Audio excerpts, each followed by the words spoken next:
mì thò đấy thò lạnh mòn này mà đặt mòn này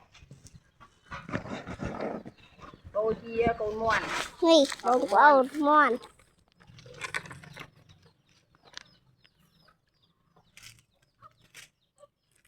mì bông mòn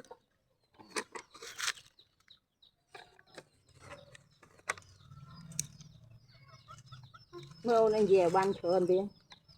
rồi anh thêm dịch là mà ôn phục đặt mòn bôi chia mòn mòn còn làm mai đợt mũi thông rồi đợt chập off chanh đau máu à nè bông lại mẹ bông đợi cùng ăn sạch bình thường rồi mà ôn cùng ăn sạch bôi chia món ăn sạch bôi chia món ăn sạch nhé đã ăn ở đây tục lụa đó ngờ bôi chia món chứ thọt món này thọt chưa ai kìa tôm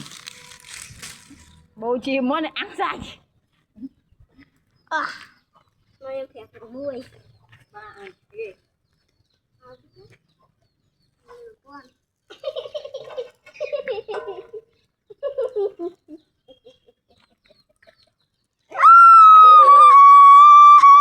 lại ban đôi vậy cô phải ăn gì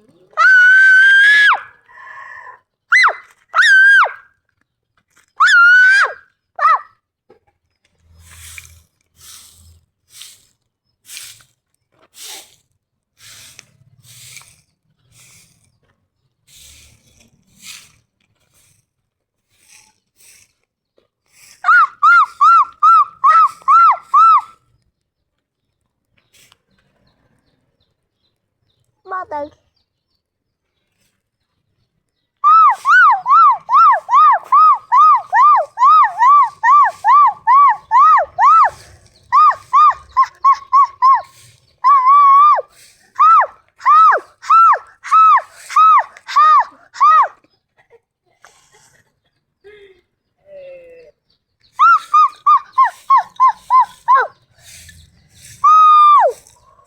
ủa nhiều không ta hỏi thiên đông và bắt thiên đông là lý sao vậy quay về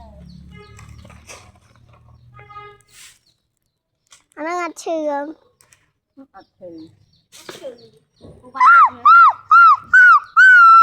thì à